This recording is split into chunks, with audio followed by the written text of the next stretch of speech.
नमक कितना ज़रूरी है। बहुत पुरानी बात है।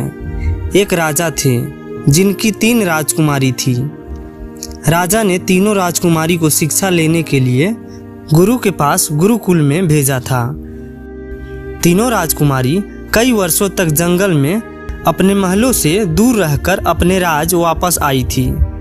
राजकुमारी के महल वापस आने की खुशी में राजा ने बहुत बड़ी दावत आयोजन करवाई।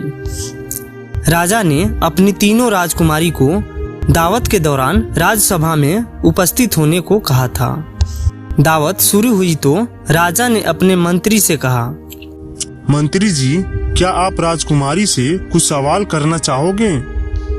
हमें भी तो मालूम हो हमारी राजकुमारी हमसे दूर होकर गुरु से क्या शिक्षा पाकर वापस आई है। महाराज की बात सुनते ही मंत्री जी ने कहा, अवश्य महाराज, मैं इन 3 राजकुमारी से एक ही सवाल करना चाहूंगा। आपका प्यार तो हमें मालूम है। आप तीनों राजकुमारी को एक बराबर प्यार करते हैं, पर हम सभी सभा में उपस्थित यही जानना चाहेंगे कि तीनों राजकुमारी आपसे कितना प्यार करते हैं। बड़ी राजकुमारी ने तुरंत उत्तर दिया, हम महाराज को इतना प्यार करते हैं जितना सूर्य इस धरती से करती है। राजकुमारी का उत्तर सुनकर सभा में उपस्थित लोग खुश हुए। दूसरी राजकुमारी ने कहा, मैं महाराज को इतना प्यार करती हूँ जितना महाराज अपनी प्रजा से करते हैं। सभी लोग यह उत्तर भी सुनकर प्रसन्न हो गए। तीसरी राजकुमारी ने उत्तर दिया, मैं महाराज को इतना प्यार करती हूँ जितना लोग खाने में नमक से करते हैं। तीसरी राजकुमारी के सभा में उपस्थित सभी लोग हंसने लगे। मंत्री चुपचाप राजकुमारी की उत्तर पर विचार कर रहा था। तभी महाराज की गुस्से से भरी आवाज मंत्री के कानों में पड़ी, मंत्री जी, अभी तुरंत आप इस सिपाहियों के साथ जंगल की ओर प्रस्थान करें। राजकुमारी को यह कहकर जंगल में छोड़ आने को कहा कि अभी राजकुमारी की शिक्षा अधूरी लग रही है। राजकुमारी अपने पिता के मुंह से यह सुनकर दंग रह गई।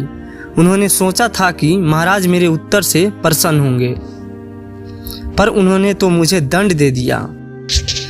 राजकुमारी अपनी आंखों में आंसू लिए महल से बाहर आई तो उन्हें मंत्री जी ने एक घोड़े पर बैठने को कहा। राजकुमारी घोड़े पर चढ़कर बैठ गई तो मंत्री जी के साथ 2 सिपाही और अपने अपने घोड़े पर चढ़कर जंगल की ओर रवाना हो गए। राज से बाहर निकलकर मंत्री जी ने राजकुमारी से कहा, आपका उत्तर तो सबसे सर्वश्रेष्ठ था, पर आपको सजा क्यों मिली तय नहीं कर पा रहा हूँ। राजकुमारी ने उत्तर दिया, मैं महाराज पर नाराज नहीं हूँ। दुनिया का दस्तूर यही है, आप लोगों के विचार से हटकर कुछ करते हो या कहते हो, दुनिया उसे समझ नहीं पाती। इस वजह से अब मुझे सजा मिल गई। मंत्री जी ने कहा, आप परेशान ना हो, मैं अभी महल जाकर महाराज को बताता हूँ और मैं अभी आपके साथ 2 सिपाहियों को छोड़कर जाता हूँ। यह बोलकर मंत्री महल की ओर रवाना हो जाते हैं। मंत्री जी महल पहुंचकर सबसे पहले रसोई घर में जाते हैं और बिना नमक का पकवान बनाने को रसोइया को कहते हैं। उस पकवान को एक थाल में लगाकर दरबार में उपस्थित हो जाते हैं। उस थाल को महाराज के पास पेश किया जाता है। थाल में तरह तरह के पकवान देखकर महाराज कुछ समझ नहीं पाते हैं। महाराज मंत्री जी से पूछते हैं, क्या है ये सब? राजकुमारी को आप जंगल छोड़ आए? मंत्री जी ने उत्तर दिया, जी महाराज, और साथ ही आपके लिए यह भोजन है, आप इसे चखें और बताएं कैसा बना है। महाराज खाना खाते ही समझ जाते हैं कि मंत्री ने यह थाल क्यों बनवाया। महाराज को अपनी राजकुमारी की कही बात याद आती है। जितना खाने में नमक जरूरी है उतना वह प्यार करती है।